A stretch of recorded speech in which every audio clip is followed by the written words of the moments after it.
सत श्री अकाल, स्वागत है। गौरव शुक्ला मैं हूं तुहाडे नाल। एक बड़ी खबर आ रही है, उस रुख करते हैं। कोटपुरा गोलीकांड मामले दे विच हाई कोर्ट ने फैसले की कॉपी जारी कर दी है। जी हां, जिसका इंतजार किया जा रहा है कि फैसले की कॉपी सामने आवे तो हाई कोर्ट के वलों जारी कर दी गई है। SIT जांच जिस दे विच खारिज की गई है ते नवीं SIT बनाउण दे हाई कोर्ट के वलों हुक्म दिते गए ने। यह भी तुहानूं दस दईए कि कुंवर विजय प्रताप के खिलाफ भी सख्त टिप्पणियां कीतियां गईयां ने। 9 अप्रैल नूं यह हाई कोर्ट के वलों हुक्म दिते गए सी ते उस तो बाद तो इंतजार हो रहा है कि कदों हाई कोर्ट के वलों जिहड़ी ऑर्डर की कॉपी अपलोड की जाएगी। तो तुहानूं दस दईए कि 99 पन्नियां दी हाई कोर्ट के फैसले की एक कॉपी है। पूरा मामला तुहानूं दस दें। कोटपुरा गोलीकांड मामला सब दे ज़हन दे विच है। 2015 अक्तूबर 2015 दे विच वापरिया ते उस तो बाद इस दे उत्ते सियासत खूब हुई। 2018 दे विच जाके इस पूरे मामले की जांच कैप्टन सरकार ने कुंवर विजय प्रताप वाली SIT नूं दे दी। कुंवर विजय प्रताप उस SIT दे मैंबर सन। उस SIT दे वल्लों कई चलान पेश किए गए ने ते कोटपुरा गोलीकांड मामले दे विच मुलजम पुलिस मुलाजम गुरमीत पंधेर ने हाई कोर्ट का रुख किया। इल्जाम लगाए कि इस दे विच पक्षपात किया गया। इस पूरी रिपोर्ट दे विच जिहड़ी कुंवर विजय प्रताप वाली SIT ने बनाई है ते हाई कोर्ट ने 9 अप्रैल नूं उस पूरी पटीशन ते सुनवाई करते हुए जिहड़ी रिपोर्ट है उसनूं क्वैश कर दिता सी। मतलब साफ है कि रद्द कर दिता सी ते नाल ही नवीं SIT बनाउण दे हुक्म दिते। यह भी कहा कि कुंवर विजय प्रताप नूं नवीं SIT दे विच ना रखिया जावे ते कुंवर विजय प्रताप के खिलाफ भी कई सख्त टिप्पणियां अदालत के वलों कीतियां गईयां ने। सिद्धा रुख करते हैं। इस समय चंडीगढ़ तो साडे सहयोगी साडे नाल जुड़ रहे हैं उमेश शर्मा। उमेश, कॉपी दे विच की कुछ है? गौरव 99 पेज ने ते हले सिर्फ जेडे उपर दी कह लो कि झाक मारी है। साफ साफ है कि जेडी SIT कुंवर विजय प्रताप की सीगी और ओदी चार्जशीट की खारिज है। नवी SIT बनाने दे ऑर्डर करते गए ने और जेडी नवी SIT होएगी ਉਹ ਸਾਫ਼ ਲਿਖਿਆ ਕਿ ਉਹਦੇ ਵਿੱਚ ਜਿਹੜੇ ਅਫਸਰ ਹੋਣਗੇ 3 ਮੈਂਬਰੀ ਜਿਹੜੇ ਅਫਸਰ ਹੈ ਉਹ ਬਣਾਣਗੇ ਤੇ ਤਿੰਨਾਂ ਦੇ ਸਾਈਨ ਹੋਣੇ ਜ਼ਰੂਰੀ ਹੈ। ਜੋ ਵੀ ਰਿਪੋਰਟ ਜੋ ਵੀ ਚਲਾਨ ਪੇਸ਼ ਕਰਨਾ ਜੋ ਵੀ ਜਾਂਚ ਹੋਏਗੀ ਹਰੇਕ ਉਸ ਤੇ ਤਿੰਨਾਂ ਦੇ ਸਾਈਨ ਹੋਣੇ ਜ਼ਰੂਰੀ ਹੈ। ਕਿਉਂਕਿ ਕੁੰਵਰ ਵਿਜੇ ਪ੍ਰਤਾਪ ਵਾਲੀ SIT ਦੇ ਵਿੱਚ ਗੌਰਵ ਯਾਦ ਹੋਣਾ ਕਿ ਸਿਰਫ ਕੁੰਵਰ ਵਿਜਾਪ ਤੇ ਸਾਈਨ ਹੁੰਦੇ ਸੀ। ਦੂਜੀ ਗੱਲ ਇਹ ਵੀ ਕਹਿਤਾ ਜਿੱਥੇ ਤੱਕ ਪੇਜ ਕਿਉਂਕਿ 99 ਪੇਜ ਨੇ ਇੱਕ ਪੇਜ ਜੇ 1 ਮਿੰਟ ਲਾਈਏ ਤਾਂ 90 ਮਿੰਟ ਲੱਗਦੇ ਨੇ ਲੇਕਿਨ ਉੱਪਰ ਦੀ ਝਾਕੀ ਜਿਹੜੀ ਮਾਰੀ ਹੈ ਉਹਦੇ ਮੁਤਾਬਿਕ ਮੈਂ ਦੱਸ ਸਕਦਾ। ਸਾਫ਼ ਕਹਿਤਾ ਗਿਆ ਕਿ ਕੋਈ SIT ਦਾ ਮੈਂਬਰ ਨਵੀਂ ਜਿਹੜੀ SIT ਦੇ ਬਾਰੇ ਉਹਦੇ ਵਿੱਚ ਲਿਖਿਆ ਕੋਈ SIT ਦਾ ਮੈਂਬਰ ਮੀਡੀਆ ਨਾਲ ਇੰਟਰੈਕਸ਼ਨ ਨਹੀਂ ਕਰੇਗਾ, ਕੋਈ ਰਿਪੋਰਟ ਲੀਕ ਨਹੀਂ ਹੋਣੀ ਚਾਹੀਦੀ। ਇਹ ਸਾਫ਼ ਸ਼ਬਦਾਂ ਵਿੱਚ ਲਿਖਿਆ ਗਿਆ। ਤਲਖ ਟਿੱਪਣੀ ਦੀ ਜਿੱਥੇ ਆਪਾਂ ਗੱਲ ਕਰੀਏ ਬਿਲਕੁਲ ਵਰਡਿੰਗ ਉਹ ਲਿਖੀ ਗਈ ਹੈ ਕਿਉਂਕਿ ਹਲੇ ਥੋੜੀ ਦੇਰ ਪਹਿਲਾਂ ਹੀ ਕੁਝ ਕਹਿ ਲੋ ਕਿ ਆਰਡਰ ਹੈ। ਸਭ ਤੋਂ ਪਹਿਲਾਂ ਅਸੀਂ ਨਿਊਜ਼ 18 ਤੇ ਦੱਸ ਰਹੇ ਹਾਂ। ਸਾਫ਼ ਕਹਿਤਾ ਗਿਆ ਕਿ ਨਵੀਂ SIT ਬਣੇਗੀ और ਜਿਹੜੀ SIT ਬਣੇਗੀ ਉਹਦਾ ਮੈਂਬਰ ਸਾਰੇ ਮੈਂਬਰ 3 ਮੈਂਬਰੀ ਮੈਂਬਰ ਹੈ ਤੇ ਤਿੰਨੋਂ ਹੀ ਮੈਂਬਰਾਂ ਦੇ ਸਾਈਨ ਹੋਣੇ ਚਾਹੀਦੇ ਨੇ। ਮੀਡੀਆ ਨਾਲ ਕੋਈ ਡਾਇਰੈਕਟ ਗੱਲ ਨਹੀਂ ਕਰੇਗਾ, ਕੋਈ ਰਿਪੋर्ट ਲੀਕ ਨਹੀਂ ਹੋਣੀ ਚਾਹੀਦੀ ਹੈ, ਕੌਨਫੀਡੈਂਸ਼ੀਅਲ ਹੋਣੀ ਚਾਹੀਦੀ ਹੈ ਤੇ ਤੱਥਿਆ ਪੂਰੇ ਜਿਹੜੇ ਫੈਕਟ ਨੇ ਯਾਨੀ ਕਿ ਤੱਤ ਪੂਰੇ ਹੋਣੇ ਚਾਹੀਦੇ ਨੇ। ਜੀ ਗੌਰਵ। ਉਮੇਸ਼, ਤੁਸੀਂ ਪਹਿਲਾਂ ਹੀ ਜ਼ਿਕਰ ਕਰ ਦਿੱਤਾ ਕਿ ਅਜੇ ਤੁਸੀਂ ਬਿਲਕੁਲ ਸਟਾਰਟਿੰਗ ਜਿਹੜੀਆਂ ਚੀਜ਼ਾਂ ਦੇਖੀਆਂ ਨੇ पर इस शुरुआती क्योंकि लोग ये जानना चाहते हैं कि कुंवर विजय प्रताप वाली SIT की रिपोर्ट नूं खारिज क्यों किया गया, कोई आधार बनाया गया, की आधार है उसदे बारे कोई चानना पा सकूं? गौरव उसके बारे आधार जिहड़ा कि हुणे जिन्ने तक पढ़िया है कि उस रिपोर्ट से काफ़ी खामियां सीगियां कि जिहड़ी रिपोर्ट तैयार की गई है वो इत्थे तक वर्डिंग है जिथे तक झांक मारी है। हले पूरी मैं इस करके नहीं देवां क्योंकि आदेश की हुणे ऑर्डर की कॉपी आई है कि ये किते ना किते शायद अपने ਉਹਨੂੰ ਆਪਣੇ ਕਹਿ ਲੇ ਕਿ ਆਪਣੀ ਕੋਈ ਪੜਾਸ ਕਹਿ ਲੋ ਕੱਢੀ ਗਈ ਹੈ ਜਾਂ ਇੱਕ ਆਰਡਰ ਜਿਹੜਾ ਇੱਕ ਜਾਂਚ ਕੀਤੀ ਗਈ ਹੈ ਉਹ ਜਾਂਚ ਦੀ ਕੋਰਟ ਸੈਟੀਸਫਾਈ ਨਹੀਂ ਹੈ ਉਸ ਜਾਂਚ ਤੋਂ। ਜੇ ਸਿੱਧੇ ਸ਼ਬਦਾਂ ਤਾਂ ਮੈਂ ਯੂਜ਼ ਕਰਾਂ ਕਿ ਜਿਹੜੀ ਜਾਂਚ ਕੀਤੀ ਗਈ ਹੈ ਉਹ ਜਾਂਚ ਨਾਲ ਕੋਰਟ ਸੰਤੁਸ਼ਟ ਨਹੀਂ ਹੈ। ਇਹ ਸਾਫ਼ ਕਿਹਾ ਗਿਆ ਤੇ ਕੁੰਵਰ ਵਿਜੇ ਪ੍ਰਤਾਪ ਉਸ SIT ਦਾ ਹਿੱਸਾ ਨਹੀਂ ਹੋਣਗੇ ਇਹ ਵੀ ਕਿਹਾ ਗਿਆ ਕਿਉਂਕਿ ਕੁਆਸ਼ ਪਹਿਲਾਂ ਹੀ ਕਰਤੀ ਗਈ ਸੀ। ਔਰ ਜਿਹੜੀ FIR ਦੀ ਆਪਾਂ ਗੱਲ ਕਰ ਰਹੇ ਨੇ ਕਿਉਂਕਿ ਜਿਹੜੇ ਚਲਾਨ ਪੇਸ਼ ਕੀਤੇ ਗਏ ਸੀ 129 ਨੰਬਰ FIR ਉਹਦੀ ਜਿਹੜੀ ਚਾਰਜਸ਼ੀਟ ਸੀਗੀ ਉਹ ਖਾਰਿਜ ਕਰਤੀ ਗਈ ਹੈ ਕਿਉਂਕਿ ਉਹ ਜਿਹੜੀ 129 ਨੰਬਰ FIR ਸੀਗੀ ਉਹ 2018 ਵਿੱਚ ਦਰਜ ਕੀਤੀ ਗਈ ਸੀ। ਔਰ 192 ਨੰਬਰ ਜਿਹੜੀ ਗੁਰਦੀਪ ਸਿੰਘ ਪੰਧੇਰ ਪਟੀਸ਼ਨ ਪਾਈ ਸੀਗੀ ਗੁਰਦੀਪ ਸਿੰਘ ਪੰਧੇਰ ਨੇ ਕਿ ਜਿਹੜੀ 192 ਨੰਬਰ FIR ਹੈ ਉਹਦੀ ਤਾਂ ਕੋਈ ਇਨਵੈਸਟੀਗੇਸ਼ਨ ਨਹੀਂ ਕੀਤੀ, ਉਲਟਾ ਇੱਕ ਹੋਰ ਨਵੀਂ FIR ਦਰਜ ਕਰਕੇ ਇੱਕ ਸਾਡੇ ਖਿਲਾਫ ਹੀ ਸਾਰਾ ਮਾਹੌਲ ਬਣਾਤਾ ਤੇ ਉਹ ਜਾਂਚ ਹਾਈ ਕੋਰਟ ਨੇ ਸਿਰੇ ਤੋਂ ਨਕਾਰਤੀ ਹੈ। ਹੁਣ ਉਹਦੀ ਟਿੱਪਣੀਆਂ ਕੀ ਹੈ ਗੌਰਵ, ਜਿੱਦਾਂ ਪੇਜ ਪੜ੍ਹਦੇ ਜਾਵਾਂਗੇ ਉਦੋਂ ਜਾਣਕਾਰੀ ਹੋਰ ਬਾਹਰ ਨਿਕਲ ਕੇ ਆਏਗੀ। ਠੀਕ ਹੈ ਉਮੇਸ਼, ਤੁਹਾਡੇ ਕੋਲ ਅਸੀਂ ਵਾਪਸ ਆਵਾਂਗੇ। ਅਸੀਂ ਮਤਲਬ ਦਰਸ਼ਕ ਇਹ ਚਾਹੁੰਦੇ ਹੋਣਗੇ ਕਿ ਜਲਦ ਤੋਂ ਜਲਦ ਇਸ ਪੂਰੇ ਜਿਹੜੇ 99 ਪੇਜਾਂ ਦੇ ਵਿੱਚ ਫੈਸਲਾ ਦਿੱਤਾ ਗਿਆ ਉਸ ਦਾ ਨਿਚੋੜ ਅਸੀਂ ਆਪਣੇ ਦਰਸ਼ਕਾਂ ਨੂੰ ਦੱਸ ਸਕੀਏ। ਉਮੇਸ਼ ਦਾ ਅਸੀਂ ਰੁਕ ਕਰਾਂਗੇ। ਉਮੇਸ਼ ਇਸ ਪੂਰੇ ਮਾਮਲੇ ਨੂੰ ਲਗਾਤਾਰ ਫੋਲੋ ਕਰਦੇ ਰਹੇ ਨੇ, ਲਗਾਤਾਰ ਇਸ ਦੇ ਉੱਤੇ ਉਮੇਸ਼ ਨੇ ਰਿਪੋਰਟਿੰਗ ਕੀਤੀ ਹੈ ਤੇ ਪੂਰੀ ਜਾਣਕਾਰੀ ਕੁਝ ਹੀ ਪਲਾਂ ਦੇ ਵਿੱਚ ਸਾਡੇ ਸਾਹਮਣੇ ਰੱਖਣਗੇ। ਇਹ ਵੀ ਇੰਪੋਰਟੈਂਟ ਹੈ ਕਿ ਸਾਡੀ ਜ਼ਿੰਮੇਵਾਰੀ ਹੈ ਇਹ ਕਿ ਬਿਲकुल सही तत्थ जो हाई कोर्ट के वलों दसे गए ने अपनी जजमेंट दे विच लिखे गए ने ਉਹ ਬਿਲਕੁਲ ਸਹੀ ਤਰੀਕੇ ਨਾਲ ਅਸੀਂ ਤੁਹਾਡੇ ਸਾਹਮਣੇ ਰੱਖ ਸਕੀਏ। ਇਸ ਕਰਕੇ ਸਾਡੇ ਨਾਲ ਜੁੜੇ ਰਹੋ, ਅਸੀਂ ਤੁਹਾਨੂੰ ਹਰ ਇੱਕ ਪੁਆਇੰਟ ਦੱਸਾਂਗੇ। ਇਸ ਸਮੇਂ 8 ਪੁਆਇੰਟ ਅਸੀਂ ਤੁਹਾਨੂੰ ਦੱਸਦੇ ਹਾਂ, ਜੱਜਮੈਂਟ ਦੇ 8 ਪੁਆਇੰਟ ਜਿਹੜੇ ਹੈਗੇ ਨੇ ਅਹਿਮ। ਵੱਡੀ ਖਬਰ ਹੈ ਇਸ ਸਮੇਂ ਦੀ। ਪੁਆਇੰਟ ਨੰਬਰ 1, ਬਗੈਰ ਕੁੰਵਰ ਵਿਜੇ ਪ੍ਰਤਾਪ ਦੇ ਨਵੀਂ 3 ਮੈਂਬਰੀ SIT ਬਣਾਈ ਜਾਵੇ। ਹਾਈ ਕੋਰਟ ਕਹਿ ਰਿਹਾ ਨਵੀਂ SIT ਬਣੇਗੀ, ਇਸ ਦੇ ਵਿੱਚ 3 ਮੈਂਬਰ ਹੋਣਗੇ ਤੇ ਉਹਨਾਂ 3 ਮੈਂਬਰਾਂ ਦੇ ਵਿੱਚ ਕੁੰਵਰ ਵਿਜੇ ਪ੍ਰਤਾਪ ਦਾ ਨਾਮ ਨਹੀਂ ਹੋਵੇਗਾ। 3 IPS ਅਫਸਰਾਂ ਦੀ SIT ਹੋਵੇਗੀ, ਯਾਨੀ ਕਿ 3 IPS ਅਫਸਰ ਜਿਹੜੇ IPS ਲੈਵਲ ਦੇ ਅਫਸਰ ਹੋਣੇ ਚਾਹੀਦੇ ਨੇ SIT ਦੇ ਵਿੱਚ। ਤਾਂ ਵੱਡੇ ਅਫਸਰਾਂ ਦੀ ਅਗਵਾਈ ਦੇ ਵਿੱਚ ਜਿਹੜੀ ਇਹ ਕਮੇਟੀ ਬਣੇਗੀ, SSP SP ਲੈਵਲ ਦੇ ਜਿਹੜੇ ਆਫੀਸਰਸ ਹੋਣਗੇ ਉਹ ਇਸ ਕਮੇਟੀ ਦੇ ਮੈਂਬਰ ਹੋਣਗੇ। ਤੇ ਇਹ ਵੀ ਕਿਹਾ ਕਿ ਉਸ ਦੇ ਵਿੱਚ ਕੁੰਵਰ ਵਿਜੇ ਪ੍ਰਤਾਪ ਨਹੀਂ ਹੋਣੇ ਚਾਹੀਦੇ। SIT ਕਿਸੇ ਵੀ ਸਰਕਾਰ ਜਾਂ ਪੁਲਿਸ ਨੂੰ ਰਿਪੋਰਟ ਨਹੀਂ ਕਰੇਗੀ, ਸਿਰਫ ਮੈਜਿਸਟ੍ਰੇਟ ਨੂੰ ਰਿਪੋਰਟ ਕਰੇਗੀ। SIT ਦੇ ਸਾਰੇ ਮੈਂਬਰ ਮਿਲ ਜੁਲ ਕੇ ਕੰਮ ਕਰਨ। ਸਰਕਾਰ SIT ਦੇ ਵਿੱਚ ਬਦਲਾਅ ਨਹੀਂ ਕਰ ਸਕਦੀ। SIT ਦੀ ਰਿਪੋਰਟ ਤੇ ਸਾਰੇ ਮੈਂਬਰਾਂ ਦੇ ਦਸਤਖਤ ਹੋਣੇ ਚਾਹੀਦੇ ਨੇ। ਜਾਂਚ ਦਾ ਕੋਈ ਵੀ ਹਿੱਸਾ ਲੀਕ ਨਹੀਂ ਹੋਣਾ ਚਾਹੀਦਾ। ਜਲਦ ਤੋਂ ਜਲਦ ਜਾਂਚ ਪੂਰੀ ਕੀਤੀ ਜਾਵੇ।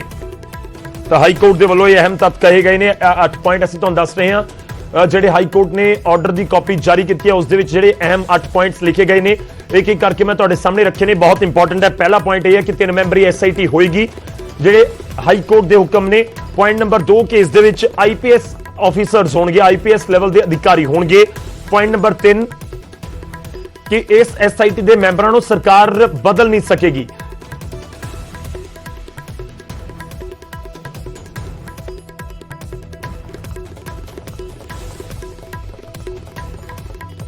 ਤੇ ਉਸ ਤੋਂ ਬਾਅਦ ਇਹ ਵੀ ਕਿਹਾ ਗਿਆ ਕਿ ਸਰਕਾਰ ਜਾਂ ਪੁਲਿਸ ਨੂੰ ਰਿਪੋਰਟ ਇਸ SIT ਨੂੰ ਨਹੀਂ ਕਰਨਾ ਹੋਏਗਾ, ਮੈਜਿਸਟ੍ਰੇਟ ਨੂੰ ਹੀ ਸਿੱਧਾ ਰਿਪੋਰਟ ਕਰੇਗੀ। ਯਾਨੀ ਕਿ ਅਦਾਲਤ ਨੂੰ ਇੱਕ ਕਮੇਟੀ ਸਿੱਧਾ ਰਿਪੋਰਟ ਕਰੇਗੀ, ਕਿਉਂਕਿ ਇਹ ਵੀ ਇਲਜ਼ਾਮ ਲੱਗ ਰਹੇ ਸੀ ਕਿ ਕਿਤੇ ਨਾ ਕਿਤੇ ਸਿਆਸੀ ਜਿਹੜਾ ਦਬਾਅ ਹੈ ਉਹ ਵੀ ਇਸ ਪੂਰੇ ਮਾਮਲੇ ਦੇ ਵਿੱਚ ਰਿਹਾ ਹੈ।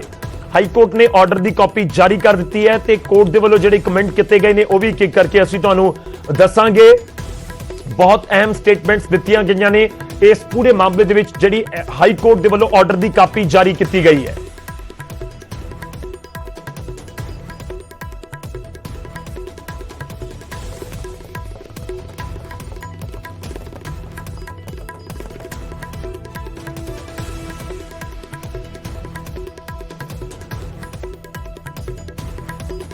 ਇੱਕ ਵਾਰੀ ਫਿਰ ਤੋਂ ਰੁਕ ਕਰਦੇ ਹਾਂ। ਸਾਡੇ ਸਹਿਯੋਗੀ ਉਮੇਸ਼ ਸਾਡੇ ਨਾਲ ਲਗਾਤਾਰ ਬਣੇ ਹੋਏ ਨੇ ਤੇ ਲਗਾਤਾਰ ਉਹ ਕੋਸ਼ਿਸ਼ ਕਰ ਰਹੇ ਨੇ ਕਿ ਜਿਹੜੀ 99 ਪੇਜਾਂ ਦੀ ਇਹ ਪੂਰੀ ਰਿਪੋਰਟ ਹੈ ਇਸ ਦੇ ਉੱਤੇ ਅਸੀਂ ਜ਼ਰੂਰ ਹੋਰ ਚਾਨਣਾ ਪਾ ਸਕੀਏ। ਇੱਕ ਕਮੈਂਟ ਕੀਤਾ ਗਿਆ ਕੋਰਟ ਦੇ ਵੱਲੋਂ, ਮੈਂ ਉਹ ਤੁਹਾਨੂੰ ਦੱਸਦਾ। ਅੰਗਰੇਜ਼ੀ ਦੇ ਵਿੱਚ ਹੈ ਪੂਰੀ ਰਿਪੋਰਟ ਤੇ ਉਸ ਦੇ ਵਿੱਚ ਜੋ ਅਦਾਲਤ ਦੇ ਵੱਲੋਂ ਕਮੈਂਟ ਕੀਤਾ ਗਿਆ ਉਹ ਬਹੁਤ ਧਿਆਨ ਨਾਲ ਸੁਣਿਓ, ਮੈਂ ਬਾਅਦ ਵਿੱਚ ਟ੍ਰਾਂਸਲੇਟ ਵੀ ਕਰੂੰਗਾ। ਇਹ ਪੂਰੀ ਇੰਗਲਿਸ਼ ਦੇ ਵਿੱਚ ਕਮੈਂਟ ਹੈ। This court finds that what could have been a simple investigation of a crime committed either by the protesters or by the police or by both have been made to fester and convert itself to be a quagmire wherein every concerned person finds himself entrapped। ਅਦਾਲਤ ਇਹ ਕਹਿਣ ਦੀ ਕੋਸ਼ਿਸ਼ ਕਰ ਰਹੀ ਹੈ ਕਿ ਇਹ ਅਜਿਹਾ ਕ੍ਰਾਈਮ ਹੋਇਆ ਸੀ ਜਿਸ ਦੀ ਇਨਵੈਸਟੀਗੇਸ਼ਨ ਬਹੁਤ ਸਿੰਪਲ ਤਰੀਕੇ ਨਾਲ ਹੋਣੀ ਚਾਹੀਦੀ ਸੀ ਕਿ ਕਲੀਅਰ ਹੁੰਦਾ ਕਿ ਜਿਹੜੇ ਪ੍ਰੋਟੈਸਟ ਯਾਨੀ ਕਿ ਪ੍ਰਦਰਸ਼ਨਕਾਰੀਆਂ ਦੇ ਵੱਲੋਂ ਕ੍ਰਾਈਮ ਕੀਤਾ ਗਿਆ ਜਾਂ ਫਿਰ ਪੁਲਿਸ ਦੇ ਵੱਲੋਂ ਕੀਤਾ ਗਿਆ ਜਾਂ ਦੋਵੇਂ ਪਾਸੇ ਤੋਂ ਕੀਤਾ ਗਿਆ। ਪਰ ਇਸ ਪੂਰੇ ਮਾਮਲੇ ਨੂੰ ਬਹੁਤ ਗੁੰਝਲਦਾਰ ਬਣਾ ਦਿੱਤਾ ਗਿਆ। ਉਹਨਾਂ ਨੇ ਇਹ ਵੀ ਲਿਖਿਆ ਆਪਣੇ ਕਮੈਂਟ ਦੇ ਵਿੱਚ, this has resulted from a dangerous mixing of religion, politics and the police administration because of which the aggrieved person।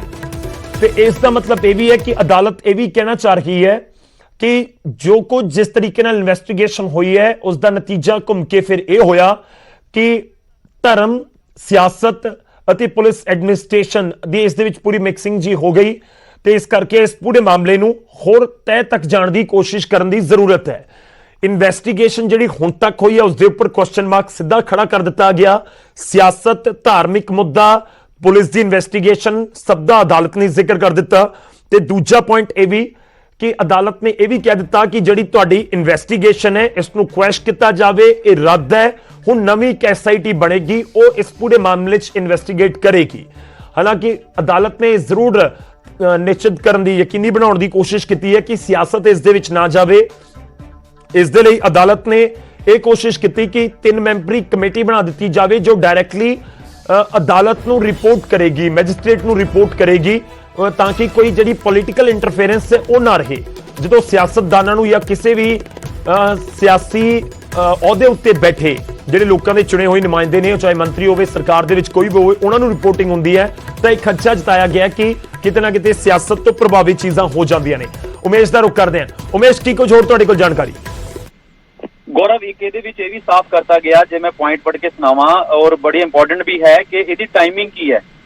ਇਹਦੀ ਟਾਈਮਿੰਗ ਦੇ ਬਾਰੇ ਵੀ ਲਿਖਿਆ ਗਿਆ, the investigation of this FIR shall be concluded as expeditiously as possible, preferably within a period of 6 months from the date of the constitution of SIT। यानी कि 6 महीने ਦੇ ਅੰਦਰ ਜਿਹੜੀ ਇਹ ਨਵੀਂ SIT ਹੈ ਉਹ ਉਹਨਾਂ ਤੋਂ ਉਮੀਦ ਕੀਤੀ ਜਾਂਦੀ ਹੈ ਕਿ 6 ਮਹੀਨੇ ਦੇ ਅੰਦਰ ਆਪਣੀ ਰਿਪੋਰਟ ਦੇਣ ਔਰ ਕੰਮ ਜਿਹੜਾ ਹੈ ਉਹ ਪ੍ਰੋਪਰ ਸਹੀ ਤਰੀਕੇ ਨਾਲ ਇੱਕ ਫੇਰ ਤਰੀਕੇ ਨਾਲ ਉਹ ਕੰਮ ਹੋਏ। Before parting with a judgment this court express its hope that the new SIT shall function in a totally fair and impartial manner so that the expectation of the affected person are not being again। यानी कि इस नवी SIT तो court भी उम्मीद करता है कि ਜਿਹੜੀ ਜਾਂਚ ਕਰੇਗੀ ਪੂਰੀ ਤਰ੍ਹਾਂ ਲੋਕਾਂ ਦੇ ਜਿਹੜੇ ਲੋਕ ਇਸ ਤੋਂ ਪੀੜਿਤ ਹੋਏ ਨੇ ਉਹਨਾਂ ਦੀ ਉਮੀਦਾਂ ਤੇ ਖਰਾ ਉਤਰੇਗੀ ਤੇ ਸਹੀ ਤੱਥ, ਜੇ ਬਾਰ-ਬਾਰ ਜ਼ਿਕਰ ਮੈਂ ਕਰ ਰਿਹਾ ਵੀ ਸਹੀ ਤੱਥ ਦੇ ਨਾਲ ਜਾਂਚ ਕਰੇਗੀ। ਇਹ ਬੜਾ ਇੱਕ ਇੰਪੋਰਟੈਂਟ ਪਾਰਟ ਹੈ। 6 ਮਹੀਨੇ ਦੇ ਅੰਦਰ ਇਹਦੀ ਜਾਂਚ ਦੇ ਕਹਿਤਾ ਗਿਆ ਵੀ ਜਿਹੜੀ ਇਨਵੈਸਟੀਗੇਸ਼ਨ ਜਿਹੜੀ ਹੈਗੀ ਹੈ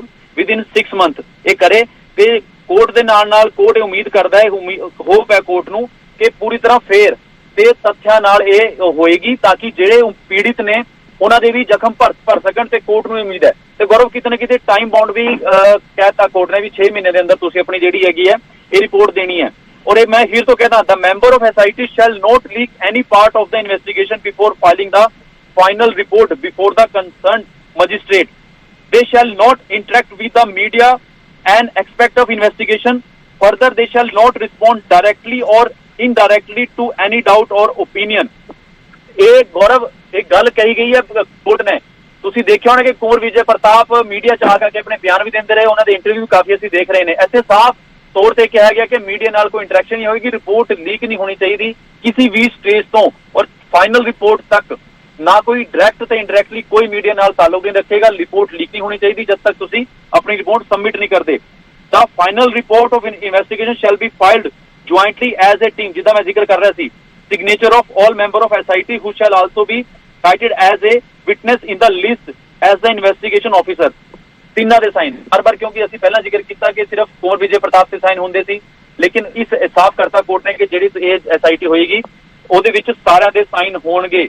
Once constituted, thus SIT shall not be changed by the state government except in case of retirement, incapability or death of the officer concerned। गौरव, एक और important point है, ਇੱਕ ਵਾਰ ਤੁਸੀਂ SIT ਸਰਕਾਰ ਨੂੰ ਵੀ ਕਹਿਤਾ, ਪੰਜਾਬ ਸਰਕਾਰ ਨੂੰ ਸਾਫ਼ ਹਿਦਾਇਤ ਦਿੱਤੀ ਹੈ ਕਿ ਇੱਕ ਵਾਰ SIT ਬਣਾਉਣ ਤੋਂ ਬਾਅਦ ਤੁਸੀਂ ਉਹਨੂੰ ਚੇਂਜ ਨਹੀਂ ਕਰ ਸਕਦੇ।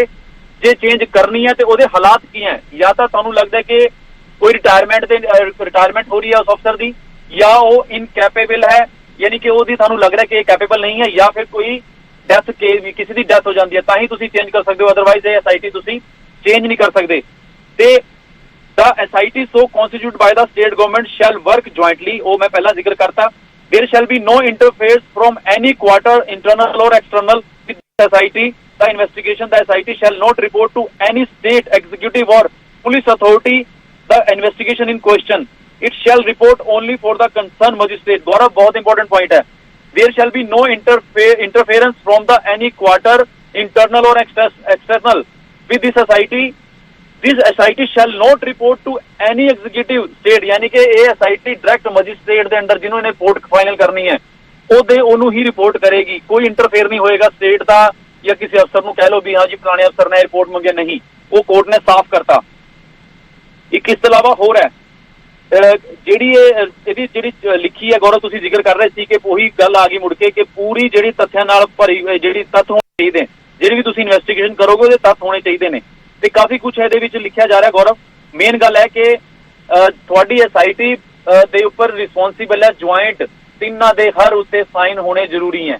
ਪਿਛਲੀ SIT ਵਿੱਚ ਸਿਰਫ ਕੁੰਵਰ ਪੰਜਾਬ ਦੇ ਸੀਗੇ, ਬਾਕੀ ਪ੍ਰਬੋਧ ਕੁਮਾਰ ਹੋਰ ਜਿਹੜੇ 4 ਮੈਂਬਰ ਸੀਗੇ ਉਹਨਾਂ ਦੇ ਸਾਈਨ ਨਹੀਂ ਸੀਗੇ। ਜੀ ਗੌਰਵ, ਅਹਿਮ ਜਾਣਕਾਰੀ ਇਸ ਸਮੇਂ ਇਸ ਪੂਰੇ ਮਾਮਲੇ ਦੇ ਵਿੱਚ ਦੇ ਰਹੇ ਨੇ ਸਾਡੇ ਸਹਿਯੋਗੀ ਉਮੇਸ਼। ਹੋਰ ਜਾਣਕਾਰੀ ਦੇ ਲਈ ਤੁਹਾਡੇ ਕੋਲ ਵਾਪਸ ਆਉਣੇ ਇੱਕ ਕਰਕੇ ਅਸੀਂ ਪੂਰੇ ਪੁਆਇੰਟ ਦੱਸਣ ਦੀ ਕੋਸ਼ਿਸ਼ ਕਰ ਰਹੇ ਹਾਂ ਜਿਹੜੇ ਵੀ ਦਿੱਤੇ ਗਏ ਨੇ ਇਸ ਆਰਡਰ ਦੇ ਜ਼ਰੀਏ ਹਾਈ ਕੋਰਟ ਦੇ ਵੱਲੋਂ।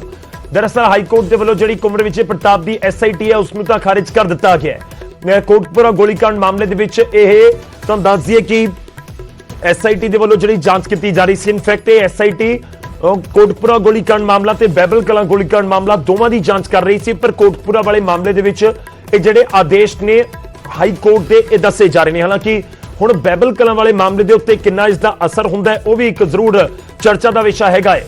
ਤਾਂ ਕੁੰਵਰ ਵਿਜੇ ਪ੍ਰਤਾਪ ਦੀ SIT ਜਿਸ ਦੇ ਉਹ ਮੈਂਬਰ ਸੀ ਤਾਂ ਉਸ SIT ਨੂੰ ਖਾਰਿਜ ਕੀਤਾ ਗਿਆ ਤੇ ਹੁਣ ਨਵੀਂ SIT ਤੁਹਾਨੂੰ ਦੱਸ ਦਈਏ ਬਣਾਉਣ ਦੇ ਹੁਕਮ ਦਿੱਤੇ ਗਏ ਨੇ।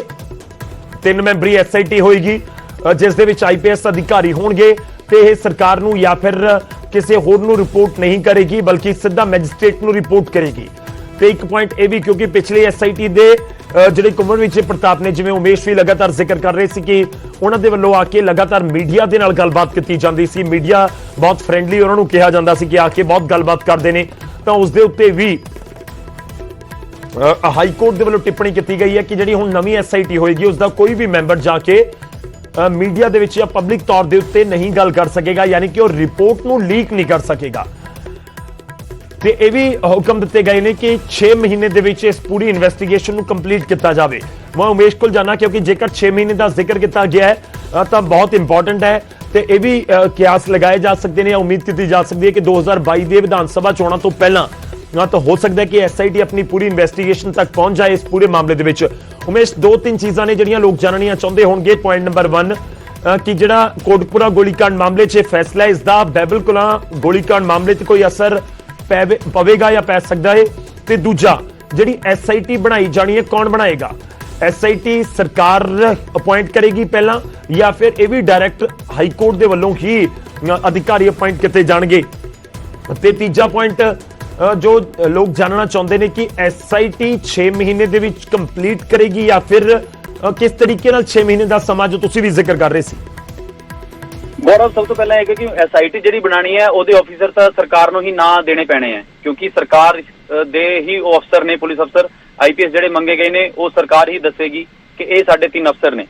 ਦੂਜੀ ਗੱਲ ਇਹ ਹੈ ਕਿ ਬੈਬਲ ਕਲਾਂ ਦੀ ਜਿਹੜੀ, ਕਿਉਂਕਿ ਬੈਬਲ ਕਲਾਂ ਕੇਸ ਜਿਹੜਾ 20 ਤਰੀਕ ਨੂੰ ਲੱਗਿਆ ਸੀਗਾ, ਤਦ ਤੱਕ ਆਰਡਰ ਨਹੀਂ ਆਇਆ ਸੀਗਾ ਤੇ ਉਹਦੀ ਡੇਟ ਹੁਣ 13/5 ਹੈ ਤੇ ਹੁਣ ਦੇਖਣਾ ਹੋਏਗਾ ਕਿ ਜਿਹੜੇ ਇਹ ਆਰਡਰ ਤੇ ਬੈਬਲ ਕਲਾਂ ਦਾ ਕੀ ਅਸਰ ਪੈਂਦਾ ਹੈ। ਲੇਕਿਨ ਇਹਦੇ ਵਿੱਚ ਮੈਂ ਇੱਕ ਹੋਰ ਗੱਲ ਦੱਸਣੀ ਚਾਹੁੰਦਾ ਗੌਰਵ, ਜਿਹੜੀ ਕੋਰਟ ਨੇ ਲਿਖੀ ਹੈ ਉਹ ਵੀ ਇੰਪੋਰਟੈਂਟ ਹੈ।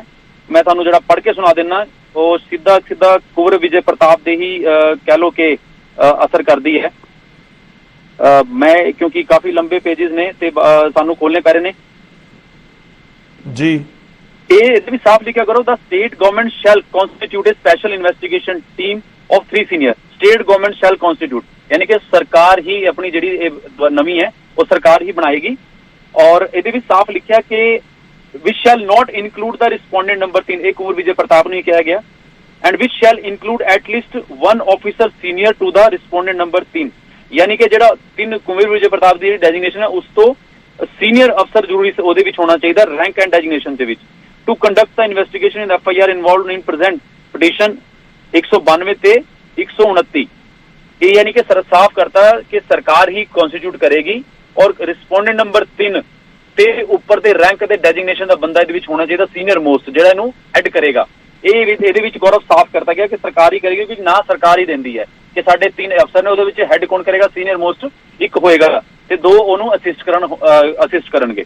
ਇਹਦੇ ਵਿੱਚ ਉਹਨਾਂ ਨੇ ਸਾਫ਼ ਲਿਖਿਆ ਗਿਆ, ਇਹ ਡਾਇਰੈਕਸ਼ਨ ਦਿੱਤੀ ਗਈ ਹੈ ਕਿ senior most rank of the purpose of section 36 of CRPC ਵਿਚ order to be considered by the state with the following direction. ਇਹ ਡਾਇਰੈਕਸ਼ਨ ਦਾ ਪਾਰਟ ਹੈ ਜਿਹੜੀ ਸਟੇਟ ਨੂੰ ਦਿੱਤੀ ਹੈ ਕੋਰਟ ਨੇ।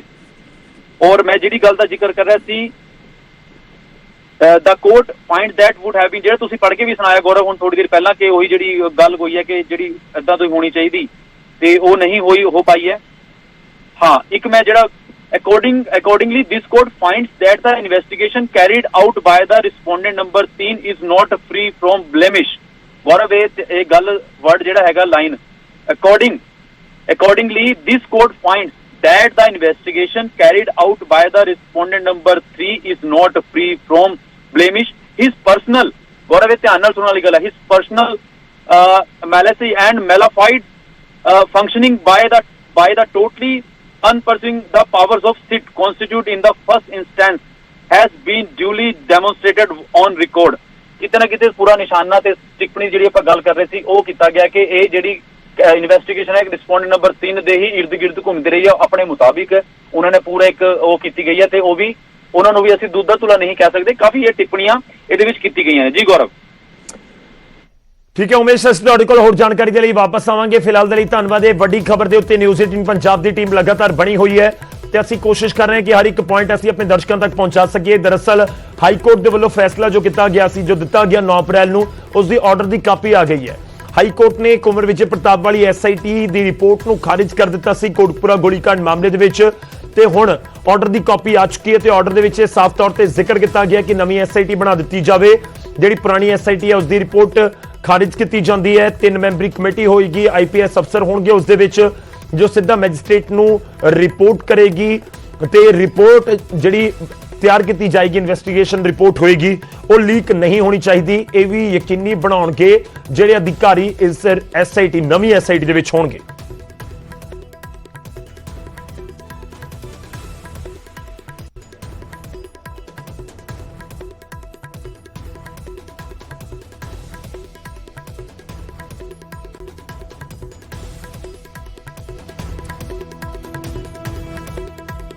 ਤਾਂ ਇੱਕ ਇੱਕ ਕਰਕੇ ਤੁਹਾਨੂੰ ਕੁਝ ਪੁਆਇੰਟਸ ਦੱਸਦੇ ਹਾਂ। ਪੂਰੀ ਜਿਹੜੀ ਰਿਪੋਰਟ ਹੈ ਜਾਂ ਕਹੀਏ ਕਿ ਜਿਹੜੀ ਆਰਡਰ ਦੀ ਕਾਪੀ ਹੈ 89 ਪੇजेस ਨੇ, 99 ਪੇजेस ਉਸ ਦੇ ਵਿੱਚੋਂ ਕੁਝ ਅਹਿਮ ਪੁਆਇੰਟਸ ਨੇ ਜੋ ਅਸੀਂ ਤੁਹਾਨੂੰ ਦੱਸਣ ਦੀ ਕੋਸ਼ਿਸ਼ ਕਰ ਰਹੇ ਹਾਂ। ਬਗੈਰ ਕੁੰਵਰ ਵਿਜੇ ਪ੍ਰਤਾਪ ਦੇ ਨਵੀਂ ਐਸਆਈਟੀ ਬਣਾਈ ਜਾਵੇ, 3 ਮੈਂਬਰੀ ਐਸਆਈਟੀ ਤੇ 3 ਆਈਪੀਐਸ ਅਫਸਰਾਂ ਦੀ ਐਸਆਈਟੀ ਹੋਵੇਗੀ। ਉਸ ਦੇ ਵਿੱਚ ਕੁੰਵਰ ਵਿਜੇ ਪ੍ਰਤਾਪ ਨਹੀਂ ਹੋਣੇ ਚਾਹੀਦੇ। ਐਸਆਈਟੀ ਕਿਸੇ ਵੀ ਸਰਕਾਰ ਜਾਂ ਪੁਲਿਸ ਨੂੰ ਰਿਪੋਰਟ ਨਹੀਂ ਕਰੇਗੀ, ਸਿਰਫ ਮੈਜਿਸਟ੍ਰੇਟ ਨੂੰ ਰਿਪੋਰਟ ਕਰੇਗੀ। ਐਸਆਈਟੀ ਦੇ ਸਾਰੇ ਮੈਂਬਰ ਮਿਲ ਜੁਲ ਕੇ ਕੰਮ ਕਰਨਗੇ।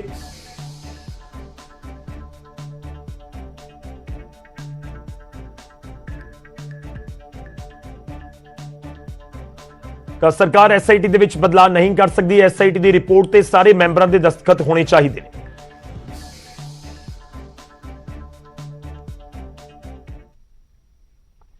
ਇੱਕ ਹੋਰ ਛੋਟੇ ਜਿਹੇ ਵਕਫੇ ਦੇ ਉਸ ਪਾਰ ਵੀ ਖਬਰਾਂ ਦਾ ਸਿਲਸਿਲਾ ਜਾਰੀ ਰਹੇਗਾ।